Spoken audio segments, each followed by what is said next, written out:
வணக்கம். இந்த பதிவை எழுதினவர் யாருன்னு தெரியல. ஆனால் அவர் ஒரு நல்ல பிள்ளையா நல்ல அப்பாவாக இருப்பாருங்கிறது மட்டும் சத்தியமான உண்மை. அப்பா சக்திவேல் 70 வயசை கடந்த தாத்தா. ஒரு நாள் அவர் ஒரு பூங்காவில் ஒரு பெஞ்சில் உட்காந்துருக்கார். பக்கத்தில் குழந்தைங்க விளையாடுற சத்தம், மரத்தில் பறவைங்க கத்துற சத்தம். இந்த சூழலை ரசிச்சுக்கிட்டு இருந்தார் சக்திவேல். வாழ்க்கையில் நீ ஓடியாட முடியாமல் பழைய நினைவுகளை அசை போடுற நிலை அது. அதே பெஞ்சில் அவரோடு உட்கார்ந்துருந்த நண்பர்கள் யாரும் இப்போ உயிரோடு இல்லை. அந்த சமயத்தில் ஒருத்தர் சக்திவேல் பக்கத்தில் வந்து உட்கார்ந்தார். வணக்கம் சக்திவேல், நான் தான் கடவுள். உங்களுக்கு ஆசை ஏதாவது இருந்தால் சொல்லுங்கள், நிறைவேற்றுறேன்னார். சக்திவேல் ஆச்சரியப்பட்டார், யோசித்தார், அப்புறம் பேசினார். கடவுளே,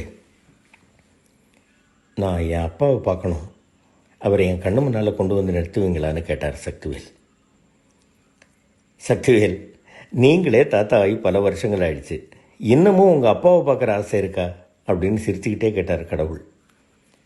ஆமாம் கடவுளே, அவருக்கு நிகர் யாரும் இல்லைன்னார் சக்திவேல். அப்படியான்னார் கடவுள். அப்பா பல தடவை என்கிட்ட கோவப்பட்டிருக்காரு, தண்டிச்சிருக்காரு. அப்போல்லாம் எனக்கும் கோபம் வரும், மனசுக்குள்ளே திட்டி தீர்த்திருக்கேன். ஆனால் நானும் ஒரு அப்பாவாக மாறினதுக்கப்புறம் அப்படிப்பட்ட கோபத்தில் இருக்கிற நியாயம் என்னங்கிறது எனக்கு புரிஞ்சுது. அதனால் இந்த நிலையில் அவர் என் கூட இருக்கணும்னு விரும்புகிறேன் அப்படின்னார் சக்திவேல். அதெல்லாம் சரி, உங்கள் அம்மாவை பார்க்கணுன்னு ஏன் உங்களுக்கு தோணலை அப்படின்னு கேட்டார் கடவுள்.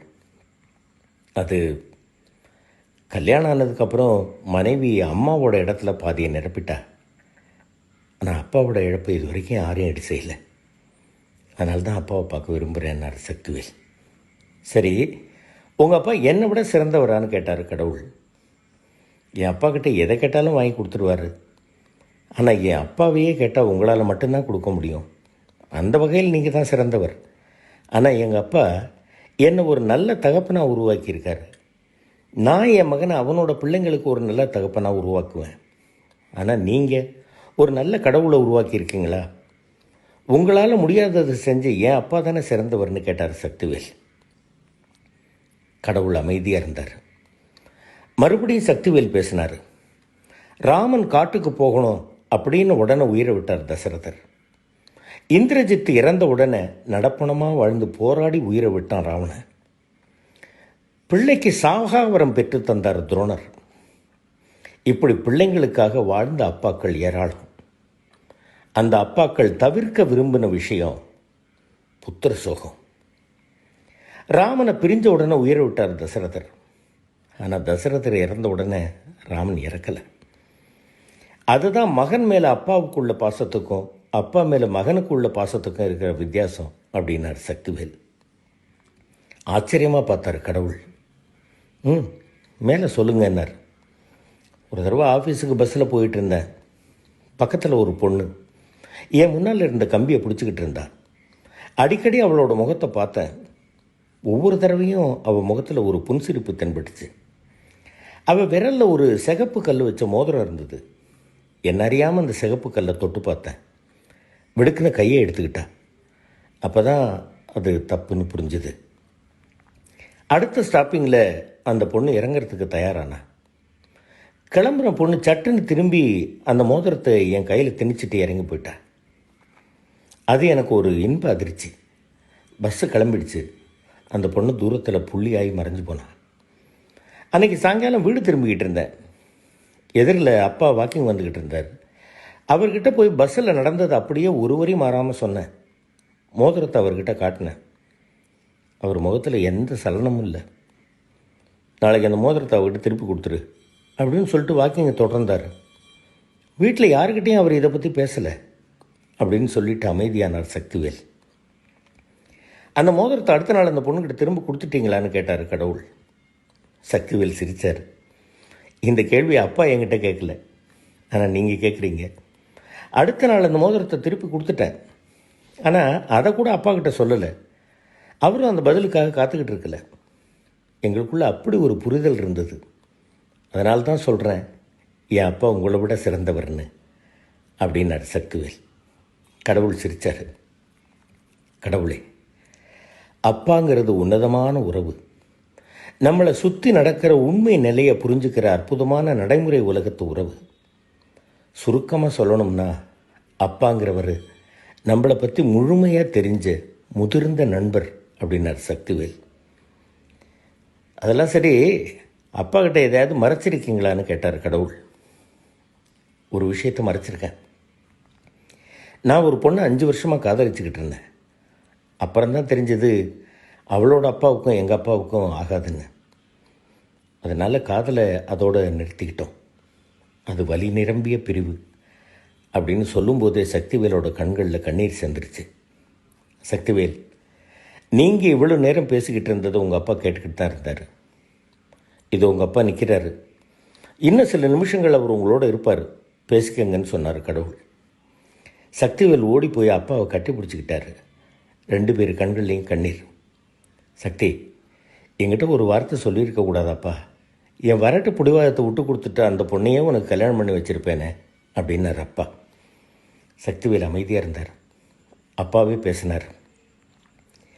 ஒரு அப்பாவுக்கு கிடைக்கிற பெரிய வரம் என்ன தெரியுமா?